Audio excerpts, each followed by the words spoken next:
મારું નામ મોટકા અશ્વિનભાઈ મધુભાઈ. હું મોરબીમાં 3 વર્ષથી મારા દીકરા દીકરીને કૃષ્ણા સ્કૂલમાં, જે મોરબી મહેન્દ્રનગર ગામમાં કૃષ્ણા સ્કૂલ આવેલી છે, એમાં 3 વર્ષથી મારા દીકરા દીકરીને ભણાવતા હતા. ગયા વર્ષે મારા દીકરાનું ધોરણ 9માં ધોરણમાં આવ્યો. 10મા ધોરણનું રિઝલ્ટ બધા ભવિષ્ય જોયું તો મારું છોકરાનું રિઝલ્ટ સારું ન લાગતા મેં 10મા ધોરણમાં બીજી સ્કૂલમાં દાખલ કર્યો.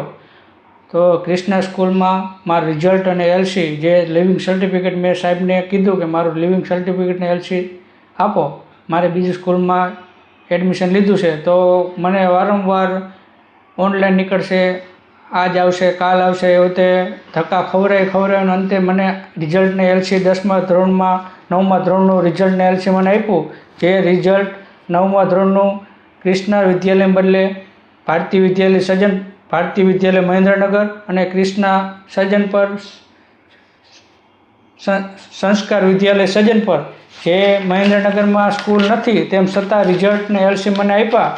તો મારા દીકરાનું 10મા ધોરણનું જવાબદાર કોણ? તો મેં શિક્ષણ અધિકારી સાહેબને, ડીડીઓ સાહેબને, કલેક્ટર સાહેબને વારંવાર રજૂઆત કરી કે મને આનો ન્યાય આપો. તો કલેક્ટર સાહેબ એમ કે તપાસ કરશું, ડીડીઓ સાહેબ એમ કે તપાસ કરશું, શિક્ષણ અધિકારી સાહેબ એમ કે અમારી તપાસ ચાલુ જ છે. તપાસના નાટક કરી રહ્યા છે. તો ટૂંક જ સમયમાં મુખ્યમંત્રી સાહેબ મોરબીમાં આવી રહ્યા છે.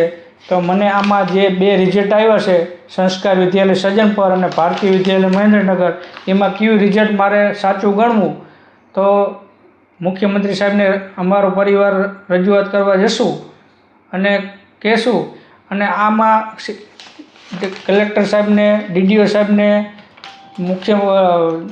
જિલ્લા શિક્ષણ અધિકારી સાહેબને રજૂઆત કરી, તેમ છતાં અંતે કોઈ નિર્ણય ન આવ્યા. તો અમે બી ડિવિઝનમાં અરજી આપી અને કીધું કે અમને આનો ન્યાય આપો. તેમને હજી ફરિયાદ અમારી લીધી નથી.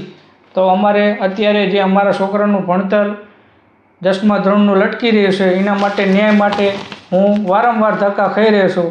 તો મુખ્યમંત્રી સાહેબને અમે રજૂઆત કરવા જશું અને કહેશું જો આનો ન્યાય અમને નહીં મળે તો અમે અમારા પરિવારનું જવાબદાર મુખ્યમંત્રી સાહેબને કહીશું કે આના જવાબદાર અમારા ડીડીઓ સાહેબ અને જિલ્લા શિક્ષણ અધિકારી સાહેબ રહેશે. નમસ્કાર.